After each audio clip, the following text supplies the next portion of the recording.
गुट्टेंची warning fail. मुंडेंनी भगिनीला नगराध्यक्षपदी जिंकवले. गंगाखेडमध्ये राजकीय भूकंप. गुट्टेंची ती वॉर्निंग फेल. धनंजय मुंडेंनी आपल्या बहिणीला गंगाखेडमध्ये नगराध्यक्षपदी जिंकवून दाखवलंच. पहा काय घडलं गंगाखेडमध्ये. खरं तर गंगाखेडमध्ये ही निवडणूक म्हणजे गुट्टे आणि मुंडे यांच्यातील थेट राजकीय लढाई होती. गुट्टेंनी धनुभाऊ, आता तुमचं आणि आमचं लागलंच आहे, असा थेट इशारा दिला होता. जुन्या हल्ल्याची आठवण करून दिली होती. पण मुंडेंनी एक भावनिक सभा घेऊन ही लढत पूर्णपणे फिरवली. आणि अखेर मुंडेंच्या भगिनी उर्मिला केंद्रे यांनी नगराध्यक्षपदावर बाजी मारली.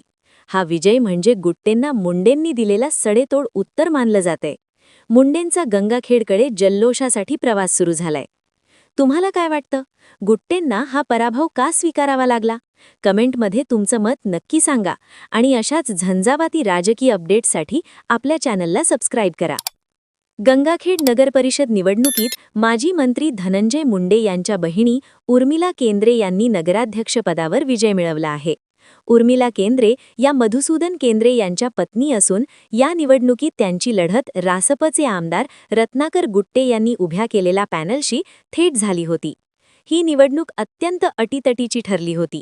या निवडणुकीच्या पार्श्वभूमीवर धनंजय मुंडे यांनी स्वतः गंगाखेडमध्ये जाऊन आपल्या बहिणीसाठी भावनिक आणि आक्रमक अशी सभा घेतली होती. ही सभा चांगलीच गाजली होती. मात्र या सभेनंतर धनंजय मुंडे आणि आमदार रत्नाकर गुट्टे यांच्यातील राजकीय संघर्ष अधिक तीव्र झाला. यानंतर झालेल्या सभेत रत्नाकर गुट्टे यांनी थेट धनंजय मुंडे यांना लक्ष्य करत धनुभाऊ, आता तुमचं आणि आमचं लागलंच आहे, अशा शब्दांत खुला इशारा दिला होता.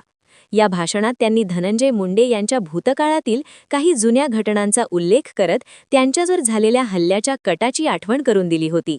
तसेच RSSशी संबंधित भय्यूजी महाराज यांनी कशा प्रकारे धनंजय मुंडे यांना त्यावेळी वाचवले होते याचाही उल्लेख गुट्टे यांनी केला होता. या सर्व घडामोडींनंतरही अखेर गंगाखेडमध्ये उर्मिला केंद्रे यांनी नगराध्यक्षपदावर बाजी मारली आहे. या विजयामागे धनंजय मुंडे यांनी घेतलेली ती गाजलेली सभा निर्णायक ठरल्याचे राजकीय वर्तुळात बोलले जात आहे. या विजयानंतर धनंजय मुंडे यांनी भावनिक प्रतिक्रिया दिली असून विजयाचा जल्लोष साजरा करण्यासाठी ते स्वतः गंगाखेडकडे रवाना झाल्याच्या बातम्या समोर येत आहेत. गंगाखेडमधील हा विजय आणि त्यामागची राजकीय पार्श्वभूमी सध्या संपूर्ण राज्यात चर्चेचा विषय ठरत आहे.